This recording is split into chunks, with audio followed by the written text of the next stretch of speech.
மற்றவர்களை தன்னை காட்டிலும் மேன்மையாக நினைக்கணும், முக்கியமாக நினைக்கணும், ஏன் தேவைகளை காட்டிலும் அவருடைய தேவை ரொம்ப முக்கியம் அப்படிங்கிற அந்த இதே வரலையே. அந்த இது வராதனால அவன் என்னதான் 2 மணி நேரம் நான் அந்நிய பாஷையிலேயே ஜெபம் பண்ணனாக்குன்னு சொன்னால் கூட மனைவி கிட்ட சொல்லுவாங்க, ஐயோ இந்த ஆளோட வாழ்கிறதே பெரும் பாடாக இருக்குது அப்படின்றவாங்க. பைபிள் எடுத்துகிட்டு ஒரு தடவையும் கோயிலுக்கு போயிட்டு வந்தால் கூட ஐயோ இந்த மனுஷனோட பொழப்பு நடத்துகிறதே கஷ்டம்னுவாங்க. புருஷனை கேட்டால் சொல்லுவாங்க, ஐயோ உபவாச கூட்டம் எங்கெல்லாம் நடக்குதோ அங்கெல்லாம் போயிடுவாங்க, முழு இரவுக்கு எல்லா இடத்துலையும் போயிடுவாங்க, எல்லா இரவும் முழு இரவு கூட்டம், வீட்டில் சோறு கூட ஆக்குறது இல்லை, அப்படி ஜபம் நடக்குதுங்க. ஆனால் ஐயோ கஷ்டம் ரொம்ப, இந்த அம்மாவோட வாழ்கிறது ரொம்ப கஷ்டம், இவ்வளோ ஜபம் பண்ணி ஒன்றும் புருஷனோட நல்லா வாழ முடியல அப்படின்றாங்க. ஏன்னா இதுதான் அந்த ஆவிக்குரிய அஸ்திபாரத்தை கவனிக்கிறது இல்லை. உலகத்தினுடைய அபிப்பிராயங்கள் உள்ளே வந்துருச்சு. நம்மளை பெருசாக நினைக்கிறோம், நம்ம தான் முக்கியம்னு நினைக்கிறோம், நம்முடைய உரிமையை விட்டு கொடுக்க மறுக்கிறோம். கிறிஸ்து அப்படி நினச்சிருந்தாருன்னா பேசாமல் பரலோகத்திலே இருந்துருப்பாருங்க, வந்திருக்கவே மாட்டார்.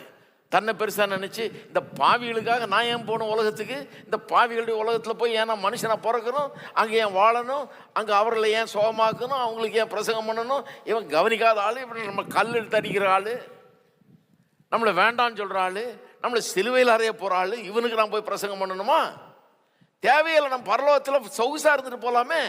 ஏன் உரிமை, எனக்கு ஒரு மரியாதை இருக்குது, எனக்கு ஒரு, நான் கடவுளாச்சே, வானத்தையும் பூமி உண்டாக்குற தேவனாச்சே, நான் இந்த மரியாதை எப்படி விட்டு கொடுப்பேன்? என் அந்தஸ்தை எப்படி விட்டு கொடுப்பேன்? என் மரியாதை, என் உரிமை, என் பெருமை எல்லாத்தையும் விட்டுட்டு நான் இறங்கி வர முடியுமா?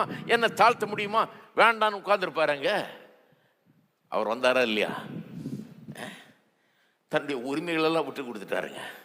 வானத்தையும் பூமி உண்டாக்குன தேவனை சிலுவையில் அறையிறான், அவர் ஏற்றுக்கிறாரு. அதுதான் கிறிஸ்தவம். நம்மை அவரை போல மாற்றும்படியாக தான் நம்மை போல அவர் மாறினார். நம்மை போல ஏன் மனுஷனா வந்தார்? நம்முடைய பாவத்தை அவர் சுமந்து ஏன் பாவமானார்?